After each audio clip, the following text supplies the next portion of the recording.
What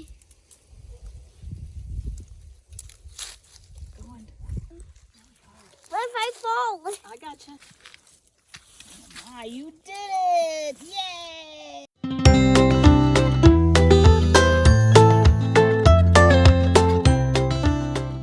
On our last video, we promised to show you harvesting plants to make wreaths, and we're about to start with some of the things that we've gleaned from our property. We just grabbed two 14-inch wreath forms just at the Dollar Tree. On our property, we have an abundance of pine cones. Some of them we bleached, and some of them are just the natural color. So we'll incorporate those. I got some calendrinia succulent that I just grabbed from the yard. We have some tangerines on the tree right now, which I think would be pretty in an arrangement. I dried some oranges in my air fryer. Those might be pretty to incorporate as well. I have some liquid amber seed pods here that I've always wanted to incorporate into some sort of craft, so getting my chance. We have some Scrub oak. I rehydrated some moss to be able to put into the form underneath the succulents just so that they can have a little bit of water. I also have some wine corks because Penelope wanted to put some of the narcissus from the yard into the arrangement, and you can't do that if it's going to be a dry wreath, so I decided to drill a hole and put a couple of these into the arrangement, and then we can pop some fresh flowers in water. And I found these nice dark dried weeds in the yard, but they have such a pretty wispy form. And these are another weed that I found. No idea what it is, but has a really pretty form, especially when it's all bunched. This is eucalyptus that smells wonderful and has a nice dusty greenish gray. This is acacia, which should look gorgeous against some of the other darker green colors as well. We have just some limbs that have great form to them as well. Not sure how we're going to incorporate those, but we're going to try. This is citronella, which smells wonderful. We're going to try and incorporate that in as well. We have some geranium here as well. This is scented geranium, which isn't truly a geranium. It's a Pelorgorthum or something. It's a different word.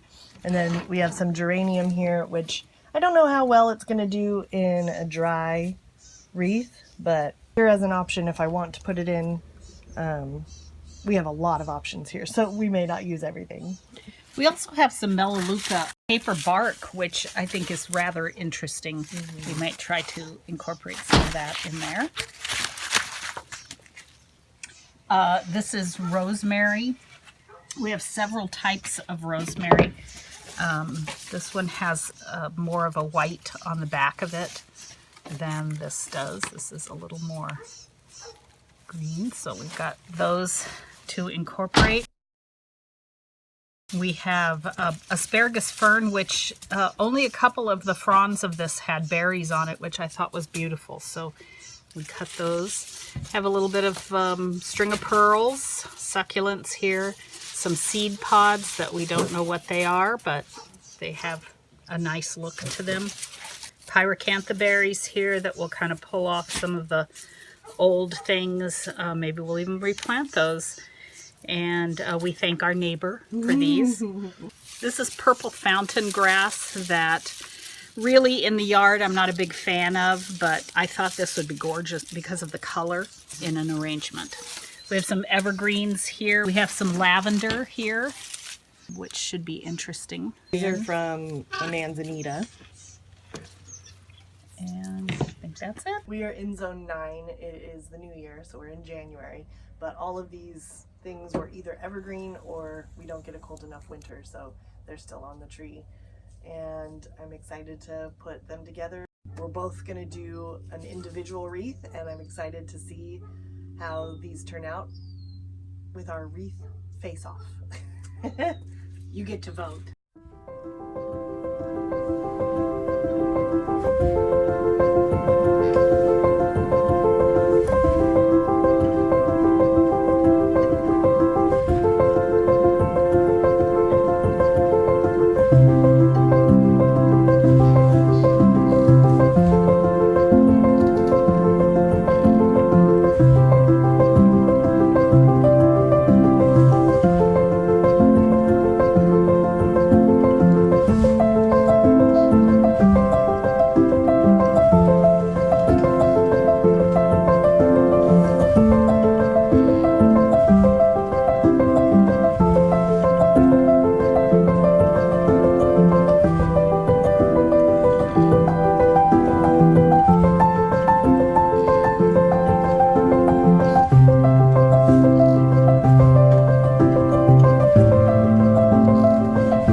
Like your straw, baby.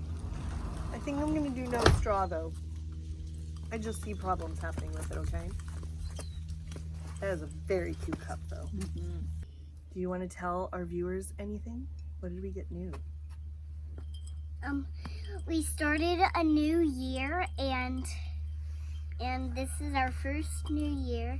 So we are just making our wreath today. So it's fun, and it was fun, and I wanted to make my own wreath. So I decided that I would make an owl. And I did. The eyes were for the oranges, and I used a leaf for the nose, and it was cute. It was very creative. Good job. Did we add anyone new to our family, to the homestead? Kitties. One girl and one Boy. So now Daddy is not alone on the homestead. Grandma Lovey's kitty is Freckles, and our kitty is Jiminy Cricket, or we could just call him Cricket. That's true. Or Jiminy. Yeah. So Daddy is still outnumbered, but at least he has another boy on the homestead. So we've had them for a week and a half, and they've started venturing outside, which is what we want. We want them to hunt the property, Nice, and then we'll bring them inside to keep them safe from predators at night. We rescued them from the San Diego Humane Society. If you are 60 years old or older and you want to adopt an animal, you can adopt it for free. They waive all the adoption fees. I was able to get Freckles for free.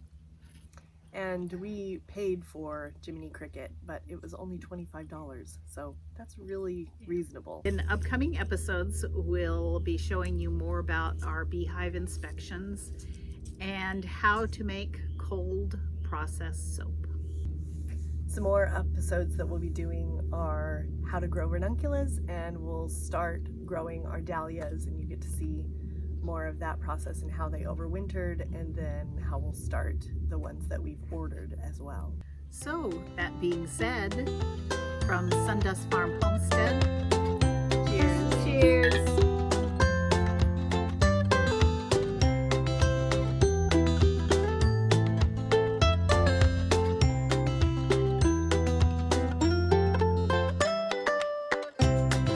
It's very for you.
You're doing a great job.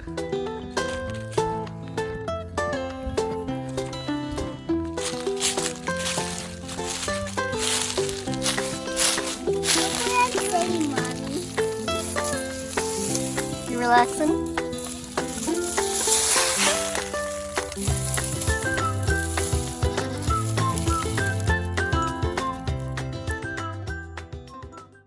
Outtakes.